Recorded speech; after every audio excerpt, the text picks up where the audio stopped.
오늘 말씀의 제목 한번 따라서 하시기 바랍니다. 새 시대를 열어가는 교회. 교회 앞에 우리 장이 교회 요거를 넣어야 되거든요. 다시 한번 해보겠습니다. 새 시대를 열어가는 우리 장이 교회. 자, 오늘 우리가 신명기 34장 말씀을 읽었는데 이 신명기 34장은 신명기서의 마지막이거든요.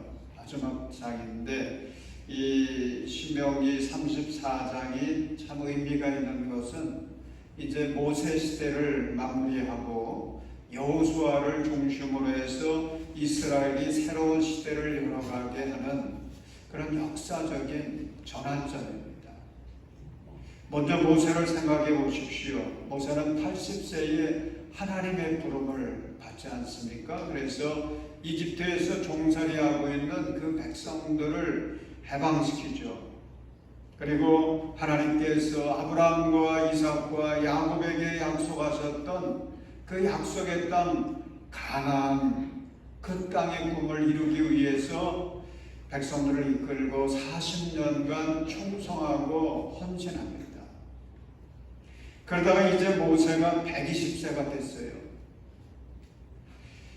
가나안 땅 동쪽 모압 평원에 이르게 됐습니다. 이때 하나님은 모세를 느보산의 비스가 봉우리로 올라가게 하셔서 가나안 땅을 두루두루 살펴보게 하십니다. 자, 우리 1절에서 3절까지 함께 읽겠습니다. 모세가 모압 평원 여리고 맞은쪽에 있는 느보산의 비스가 봉우리에 오르니 주님께서는 그에게 단까지 이르는 길르앗 지방 온 땅을 보여주셨다. 또 온 납달리와 에브라임과 므낫세의 땅과 서해까지 온 유다 땅과 네겝과 종려나무의 성읍 여리고 골짜기에서 소알까지 평지를 보여주셨다. 여러분, 이렇게 하나님께서 모세에게 이제 그동안 꿈꾸었던 가나안 땅을 두루두루 바라보게 하십니다. 이때 모세의 마음이 어땠을까요? 여러분, 모세의 마음은 굉장히 설레었을 것입니다. 그동안 40년 동안 꿈꾸면서 그 일을 위해서 충성했는데 이제 그 가나안 땅을 바라보고 있거든요. 설레는 마음도 있었고 그동안 40년 동안 주의 일을 하면서 가나안 땅의 그 꿈을 이루기를 위해서 헌신했던 그 모든 과정 속에서 도우시고 역사하신 하나님의 그 은혜, 이게 생각나지 않았겠습니까? 아멘. 지금까지 지내온 것 주의 크신 은혜라, 한이 없는 주의 사랑 어찌 이루 말하리야. 모세는 아마 찬송하며 하나님께 영광을 돌렸을 것 같아요. 그런데 이때 주님께서 모세에게 충격적인 말씀을 하십니다. 우리 4절 말씀 함께 읽겠습니다. 그리고 주님께서 그에게 말씀하셨다. 이것은 내가 아브라함과 이삭과 야곱에게 맹세하여 그들의 자손에게 주겠다고 약속한 땅이라. 내가 너에게 이 땅을 보여주기는 하지만 내가 그리로 들어가지는 못한다. 여러분, 이때의 모세의 마음은 또 어땠을까요? 이제 가나안 땅의 꿈을 바라보면서 40년 동안 충성했고 이제 그 땅을 눈앞에 두고 있는데 내가 그 땅에 들어가지 못한다. 주님이 말씀하신 겁니다. 이때 모세의 마음은 참 아쉬웠을 것 같아요. 고지가 바로 저긴데 40년 동안 꿈꾸었던 가나안 땅을 바라보는 그 모세, 하나님께서 너의 사명은 여기까지다 말씀하시는 겁니다. 그리고 그는 주님의 부름을 받습니다. 우리 5절로부터 8절까지의 말씀도 함께 읽겠습니다. 주님의 종 모세는 주님의 말씀대로 모압 땅에서 죽어서 모압 땅 벳볼 맞은쪽에 있는 골짜기에 묻혔는데 오늘날까지 그 무덤이 어디에 있는지를 아는 사람은 아무도 없다. 모세가 죽을 때의 나이가 120살이었으나 그의 눈은 빛을 잃지 않았고 기력은 정정하였다. 이스라엘 백성은 모압 평원에서 모세의 죽음을 애도하는 기간이 끝날 때까지 모세를 생각하며 30일 동안 애곡하였다. 제가 내년 4월달 연회에서 은퇴하겠다고 선포했지 않습니까? 그러고 나니까 이 말씀이 자꾸 생각나요. 그때 모세의 심정이 어땠을까? 자꾸 묵상하게 됩니다. 제가 장인교회 60년의 역사를 보니까 지금까지 우리 교회에서 목회하다가 은퇴하신 분이 최총수 목사님 한 분이 계세요. 근데 그분이 그만 병으로 인해서 62세에 조기 은퇴를 하셨습니다. 어쨌든 우리 교회는 그때 은퇴라고 하는 걸 경험해 봤죠. 그리고 제가 내년 은퇴하게 되면 그때 제 나이는 68세가 되거든요. 그런데 장인교회 역사 속에서 68세까지 목회한 분이 한 분도 안 계세요. 최청수 목사님이 은퇴를 하셨는데 62세에 하셨는데 저는 68세에 은퇴하게 되니 장인교회 역사에서 제일 나이 많은 담임 목사로 기록이 되지 않겠습니까? 그런데도 은퇴를 하려니까 아쉬움이 자꾸 들어요. 뭐가 아쉽냐면 그동안 우리 장인교회를 위해서 더 잘 섬기지 못한 게, 더 충성하지 못한 게 얼마나 아쉽게 느껴지는지. 정말 우리 성도들을 행복하게 하고 기쁘게 하고 믿음의 사람들로 키우고 이걸 제대로 감당하지 못한 저희 목회 때문에 너무 아쉬워요. 또 하나는 우리 교회가 재개발과 함께 이제 새 성전을 건축해야 되는데 저는 안암교회에서 그거 경험했었거든요. 재개발하면서 그 교회가 그 어려운 과정들을 거쳐가지고 새 성전을 건축하는 그거 경험했기 때문에 그 경험을 살려가지고 우리 장인교회가 이제 재개발 속에서 새 성전을 건축한다고 그러면 정말 이번에는 잘할 것 같다. 또 잘하고 싶다. 이런 마음이 있었거든요. 그런데 그것까지 하지 못하는 게 아쉽기도 합니다. 그래서 모세의 심정을 조금은 그래도 좀 알 것 같아요. 그런데 여러분 9절 보십시오. 9절을 보면 모세가 주님의 꿈을 이루기 위해 마지막 했던 일이 무엇인가 하는 것을 우리가 알 수가 있습니다. 우리 9절 말씀 함께 읽겠습니다. 모세가 눈의 아들 여호수아에게 안수하였으므로 여호수아에게 지혜의 영이 넘쳤다. 이스라엘 자손은 주님께서 모세에게 명하신 대로 여호수아의 말을 잘 듣고 그를 따랐다. 아멘. 아멘이죠. 은혜로운 말씀입니다.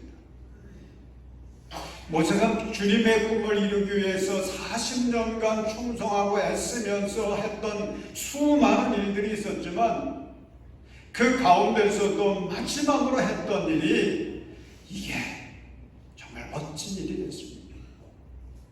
그것은 여호수아를 후계자로 세운 겁니다. 그래서 여호수아는 모세를 뒤이어서 주님의 꿈을 이루기 위해 충성해서 이스라엘로 하여금 새 시대를 열어갈 수 있게 만든 거예요. 제가 2025년도에 이제 은퇴하겠다 이렇게 이제 결단을 언제 했냐면 21년 말에 했거든요. 21년 말에 하면서 그때부터 지금까지 계속해서 제 마음속에 갖고 있는 가장 중요한 기도 제목이 있습니다. 그것은 주님, 우리 장인교회가 새 시대를 열어갈 수 있도록 여호수아 같은 주님의 종을 보내주세요.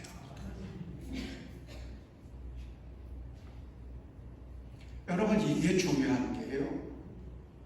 그렇게 돼야 제가 일찍 은퇴하는 게 이게 의미가 있거든요. 사랑하는 여러분, 이제 우리 교회는 하나님께서 예비해 놓으신 여호수아를 찾아 나서야 됩니다. 그래서 이 일을 위해 지난 7월 한 달간 기도하고 부흥회도 했습니다. 이제 오늘 임원회가 열리는데 여러분, 우리 집사님 이상 다 참석하십시오. 그래서 오늘 임원회를 통해서 청빙위원회를 조직하려고 하는 겁니다. 저는 새로운 목회자, 다음 제8대 담임 목사님 모시는 일에 관여하지 않을 겁니다. 저는 뒤에서 기도하고 응원하고 그 일만 하려고 해요. 앞장서서 이 일은 누가 하느냐? 청빙위원회가 하는 겁니다. 그래서 여러분, 이 청빙위원들은 우리가 성령의 인도하심을 따라 이 사명 잘 감당해 달라고 간절히 기도해 주셔야 되고요. 우리 모든 성도들도 모두가 기도로 적극 협력해야 될 줄로 믿습니다.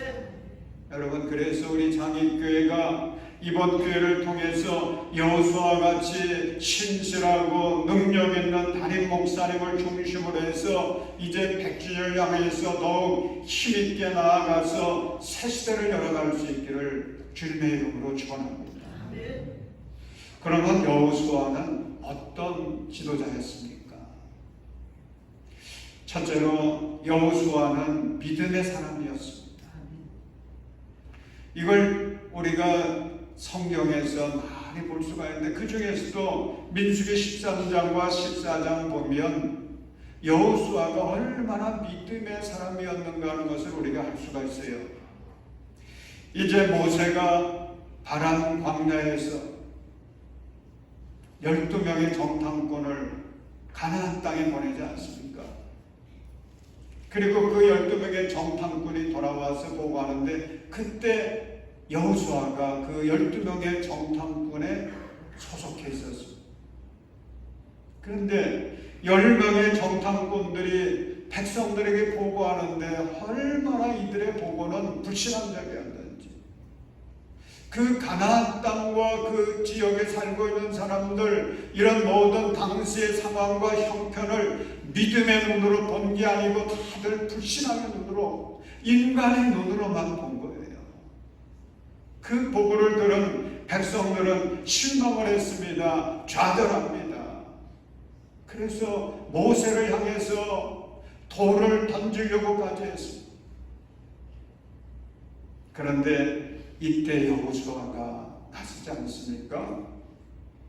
여호수아가 이때 어떻게 외칩니까? 민수기 14장 8절 9절 말씀 우리 함께 읽겠습니다. 주님께서 우리를 사랑하신다면 그 땅으로 우리를 인도하실 것입니다. 젖과 꿀이 흐르는 그 땅을 우리에게 주실 것입니다. 다만 여러분은 주님을 거역하지만 마십시오. 여러분은 그 땅 백성을 두려워하지 마십시오. 그들은 우리의 방입니다. 그들의 방어력은 사라졌습니다. 주님께서 우리와 함께 계시니 그들을 두려워하지 마십시오. 아멘. 여러분, 여호수아의 믿음 정말 놀랍지 않습니까? 여호수아는 믿음의 리더십이 있었어요. 둘째로 여호수아는 소망의 사람이었습니다. 여러분, 여호수아는 하나님을 믿었기 때문에 주 안에서 위대한 소망을 품었고요, 위대한 꿈을 꾸었습니다. 그는 항상 자신이 처한 상황, 민족이 처한 상황, 이런 상황과 조건에 붙들리지 않았습니다. 남들이 다 불가능하다고 말할 때도 그는 하나님의 역사하심을 믿고 위대한 소망을 품고 백성들을 소망의 길로 인도했습니다. 그래서 여호수아는 소망의 리더십이 있었던 거죠. 셋째로 여호수아는 사랑의 사람이었습니다. 여러분, 여호수아서가 24장으로 마치지 않습니까? 23장을 보면 여호수아의 고별사가 있어요. 백성들을 앞에 놓고 이제 내가 죽을 때가 됐다라고 하는 것을 알면서 백성들에게 유언과도 같은 고별사를 기록해 놓았습니다. 그리고 24장은 백성들로 하여금 오직 하나님만 섬기고 하나님의 말씀대로 살아갈 것을 새롭게 결단하게 합니다. 그러면서 여호수아서는 마무리되죠. 요즘 우리 구약성경 통독하고 있지 않습니까? 새벽에 통독하고 있는데 얼마 전에 이제 이 여호수아서 24장을 읽었던 기억이 있는데 그때 참 저는 감동이 됐어요. 그 여호수아 24장 많이 읽었죠. 근데 그때는 어떤 감동이 왔느냐 하면 정말 여호수아야말로 하나님을 사랑한 거예요. 이렇게 하나님을 사랑하는 거, 이렇게 백성들과 후손들을 사랑했구나, 그걸 느끼면서 감동을 받았습니다. 여러분, 여호수아는 사랑의 리더십이 있었습니다. 네 번째로 여호수아는 언어의 능력이 있었습니다. 여러분, 리더에게 언어의 능력, 이거 참 중요하지 않습니까? 리더의 한마디는 공동체에 엄청난 영향을 끼치죠. 이게 상식이거든요. 그래서 하나님께서 모세를 부르셔가지고 모세에게 이집트로 가서 네 백성들을 해방시켜라, 그렇게 명령을 내리실 때에 모세가 주저하지 않습니까? 하나님, 저 그 사명 잘 감당 못할 것 같아요. 그러면서 내걸었던 이유가 나는 말을 못합니다. 말주변이 없습니다. 리더는 말에 영향력이 있어야 되는데 그게 없다는 거죠. 저는 그 말씀을 들을 때마다 참 위로가 돼요. 저도 말주변 되게 없거든요. 말에 영향력이 없어요. 그러니 목회자가 말에 영향력, 언어의 능력이 없으니 이게 목회를 잘할 수 있겠습니까? 근데 여호수아는 달라요. 여러분, 여호수아가 얼마나 언어의 능력이 있었는지 이스라엘 백성들이 하나님의 말씀을 따라서 여리고성을 정복할 때에 여호수아가 백성들에게 전한 그 하나님의 방법, 이거는 합리적이지가 않잖아요.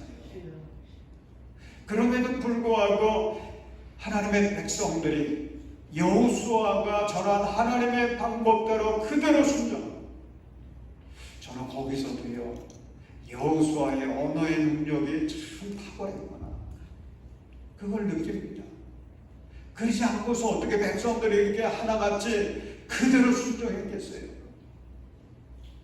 그런데 여호수아서 10장을 보면 그의 언어의 능력이 정말 놀랍다고 하는 것을 우리가 볼 수가 있습니다. 여호수아서 10장 12절 13절 말씀 우리 함께 읽겠습니다. 주님께서 아모리 사람들을 이스라엘 자손에게 넘겨주신 날에 여호수아가 주님께 하였다. 이스라엘 백성이 보는 앞에서 그가 외쳤다. 태아나 기브온 위에 머물러라. 아라 라헬론 골짜기에 머물러라. 백성이 그 원수를 정복할 때까지 태양이 멈추고 달이 멈추어 섰다. 야살의 책에 해가 중천에 머물러 종일토록 지지 않았다고 한 말이 바로 이곳을 두고 한 말이다. 여러분, 여호수아의 이 언어의 능력 대단합니다. 사람을 움직였을 뿐만 아니라 하늘을 움직였어요. 얼마나 놀라운 언어의 능력이 있었는지. 마지막 다섯 번째로 여호수아는 신실함의 사람이었습니다. 아멘. 여러분, 성경에서 여호수아라고 하는 이름이 처음 등장을 하는데 어디서 하느냐? 출애굽기 17장에서 하거든요. 이스라엘 백성들이 홍해를 건너와서 이제 가나안을 향해서 갈 때에 아말렉과 전쟁 벌이지 않습니까? 그래서 처음으로 전쟁이라는 것을 경험하게 되는데, 이때 모세는 아론과 훌을 데리고 이제 산 꼭대기로 올라갔죠. 그래서 기도합니다. 군사를 이끌고 전쟁에 나가서 싸우는데 앞장선 사람이 누구였느냐? 여호수아였어요. 그래서 여호수아는 여호와 니스의 역사를 만드는데 한몫했어요. 그렇게 시작된 여호수아의 신앙생활의 이야기, 이게 이제 계속 되어지는데, 여호수아서 24장에서 110세에 그가 하나님의 부름을 받을 때까지의 그런 이야기들을 우리가 살펴보면서 깨닫게 되는 것은, 여호수아는요 그 믿음이 변함이 없었어요. 그의 소망과 사랑이 변함이 없었어요. 어려울 때나 잘 나갈 때나 변함이 없었어요. 젊어서나 늙어서나 언제나 신실했습니다. 그래서 여호수아는 신실한 리더십이 있었던 그런 리더였던 것입니다. 여러분, 여호수아의 이런 리더십으로 어떤 열매를 맺었나요? 우리 여호수아서 24장 31절 말씀 함께 읽겠습니다. 이스라엘은 여호수아의 생전에 줄곧 주님을 섬겼고, 여호수아가 죽은 뒤에도 주님께서 이스라엘에게 베푸신 모든 일을 아는 장로들이 살아있는 날 동안에는 주님을 섬겼다. 아멘. 아멘. 여러분, 이스라엘은 이 여호수아의 리더십 덕분에 주님 안에서 모두가 믿음의 사람이 되었고, 소망의 사람이 되었고, 사랑의 사람들이 되었습니다. 그래서 하나님의 뜻을 따라 살았습니다. 말씀에 순종하며 살았습니다.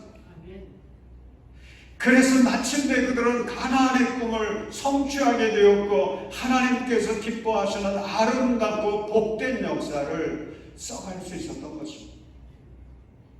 사랑하는 여러분, 우리 장애교회를 섬겨갈 제8대 담임 목사님을 위해서 기도할 때에 이렇게 기도하십시오. 주님, 우리 교회에 여호수아 같은 리더십을 가진 목사님을 보내주세요. 기도하세요. 간절히 기도하십시다. 여러분, 우리가 태권도를 배우려면 어딜 갔죠? 태권도 도장에 갔죠. 영어를 배우려면 어딜 가요? 영어 학원에 갔죠. 그런데 교회는 뭘 배우는 곳입니까? 교회는 하나님을 배우는 곳이에요. 예수님 배우는 곳이에요. 성령님 배우는 곳입니다.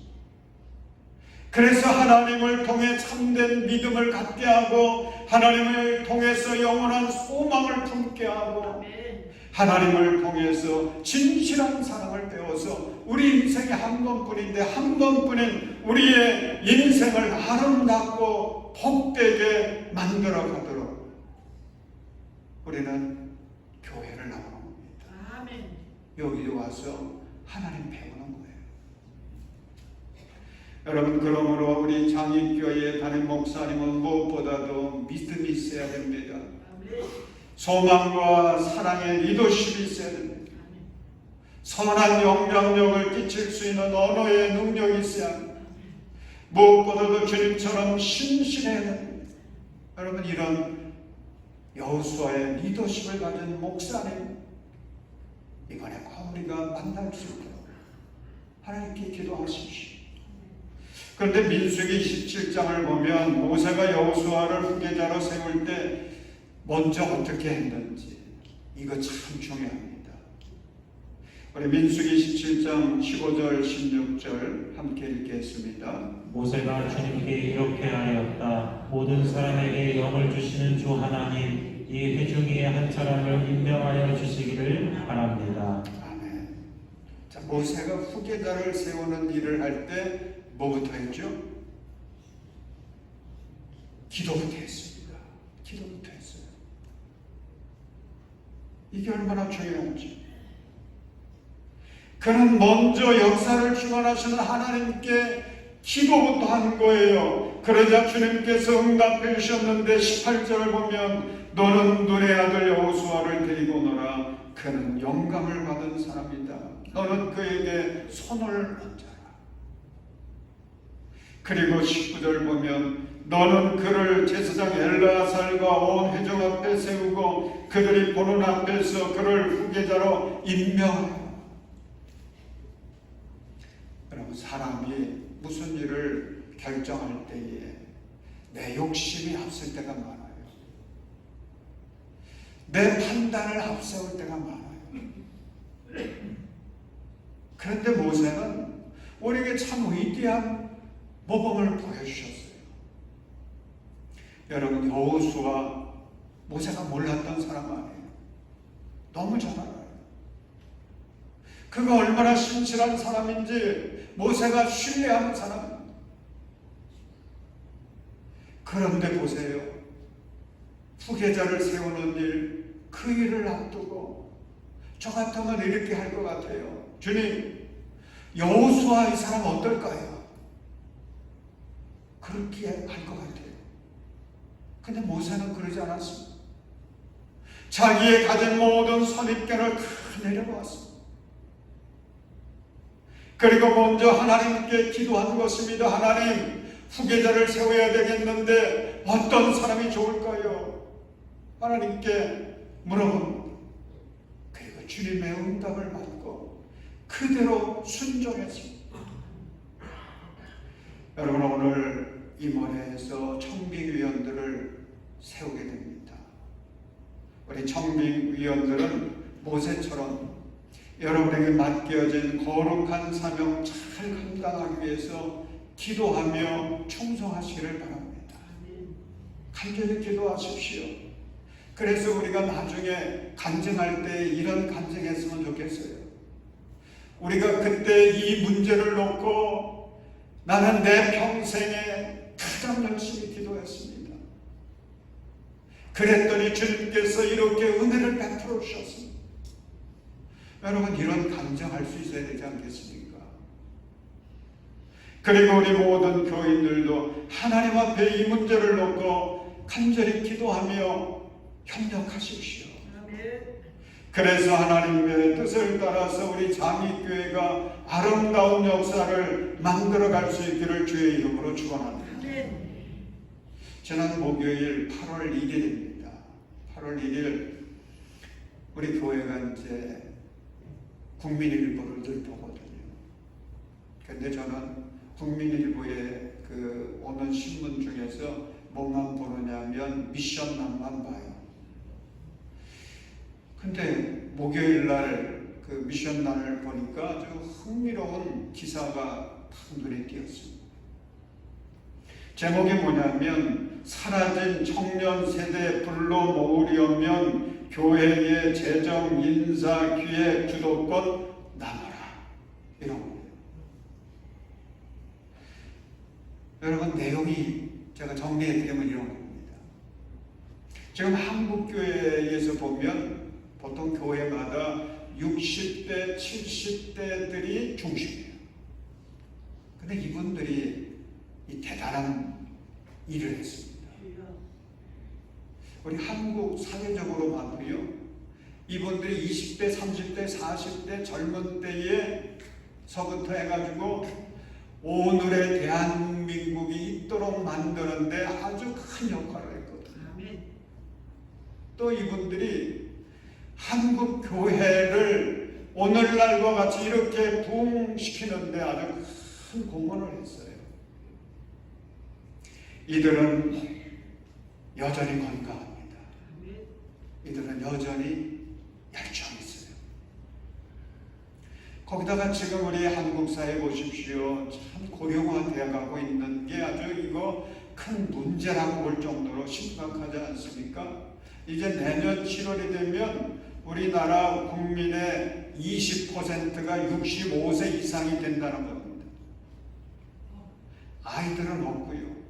점점 줄어들고 65세 이상이 5명 중에 1명은 그렇다는 거죠.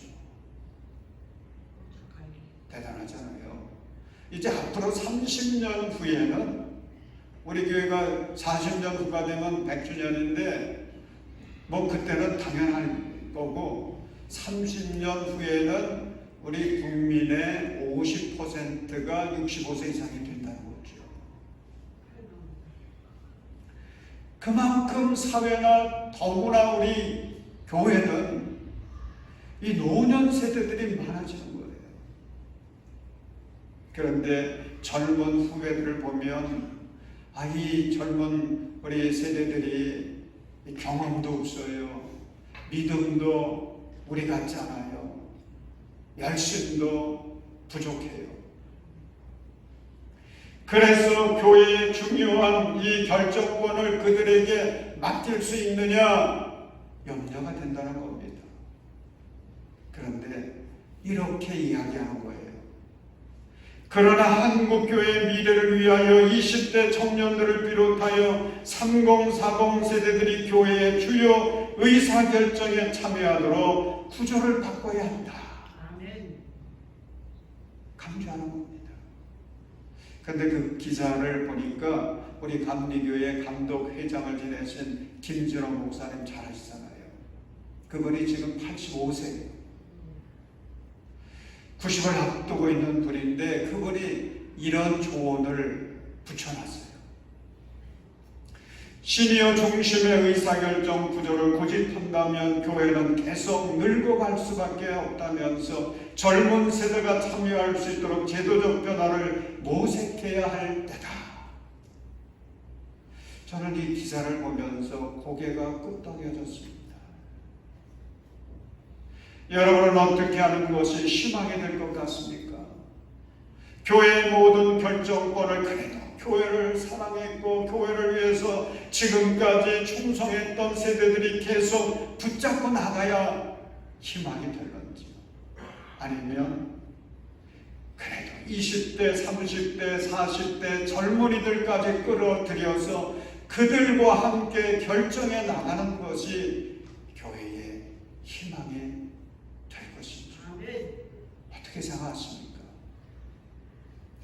지난번 우리 교회가 3월달에 그 성전 건축을 위한 설계사를 선정해가지고 그 조감도 우리 4월 28일 60주년 기념 예배 때 봉헌식 하지 않았습니까? 그래서 지금 붙여놨는데 그것을 결정할 때에 저는 우리 장로님들과 상의하면서 이렇게 하기로 했고 또 그대로 했습니다. 여러 설계사들이 이제 작품을 냈는데 우리 건축위원들은 그 여러 개의 설계사 중에서 3개를 정하자. 그리고 그중 하나를 정하는 것은 우리 20대 청년들서부터 노년에 이르기까지 모든 세대들이 그 일에 관심을 갖고 있는 사람들이 함께 모여서 설명회를 갖고 그래서 어떤 의미에서 이런 설계를 했는지 다 알고 투표를 하자. 그래서 정한 거예요. 지금 생각해도 참 잘했다 싶어요. 사랑하는 여러분, 주 안에서 우리 모든 교인들은 그리스도의 몸인 지체입니다. 우리 모두가 다 지체입니다. 연세가 많든 젊은 세대든 어린 세대든 모두가 그리스도 안에서 몸의 지체들입니다. 그래서 여러분, 모든 세대를 우리는 사랑해야 돼요. 존중해 여겨야 돼요. 그리고 주님의 꿈을 이루어가는 그 일을 위해서는 하나가 되어서 함께 협력해야 돼요. 그래서 우리 장의교회가 이제 보물찾기를 하는 거거든요. 하나님께서 우리 교회에 가장 적합한 그런 목사님 보물찾기 하듯이 숨겨놨는데 이제 그걸 우리가 기도하면서 한마음에 되어서 서로 협력해서 이 보물을 찾는 것입니다. 저는 이런 소망을 갖고 있습니다. 우리 장애교회가 이런 모든 과정을 진행해 나갈 때에 정말 하나님이 기뻐하시고 또 모든 사람들이 감동받을 수 있는 그런 멋진 드라마를 만들면 얼마나 좋을까. 여러분들이 그 드라마의 주인공들이 되는 거예요. 그래서 제가 그 드라마에 제목까지 붙였잖아요. 제목이 뭔지 아십니까? 오늘 설교 제목입니다. 새 시대를 열어가는 우리 장애교회. 사랑하는 여러분, 주님께서 우리에게 주신 이 복된 기회, 이거 그냥 놓쳐서 안 돼요. 꼭 붙들어야 됩니다. 믿음으로 잘 감당해서 주님께서 우리에게 주신 100주년의 꿈, 이제 하나님께서 예비해 놓으신 새로운 목사님을 중심으로 해서 우리가 하나님 그 꿈 이루어 주께 영광을 드리고 우리 장애교회를 섬겨가는 우리들이 복을 받고 우리의 후손들이 복을 받고 우리의 그 헌신을 통해서 이 지역의 모든 주민들이 복을 받고 이 나라 이 민족이 복을 받게 만들 수 있는 저와 여러분들이 되시기를 주님의 이름으로 축원합니다. 우리 교회를 사랑하시는 좋으신 하나님, 우리 성도들에게 성령을 부어 주옵소서. 아버지, 주님의 말씀에 귀 기울이게 하시고 주님의 말씀에 순종하게 하소서. 이번 기회를 통해 우리 장애교회가 하나님이 예비해 놓으신 여호수아와 같은 리더십을 받은 그런 주님의 종을 만나게 해주시고 우리 장애교회가 새 시대를 열어가는 위대한 교회 될 수 있도록 복을 내려 주시옵소서. 예수님의 이름으로 기도합니다.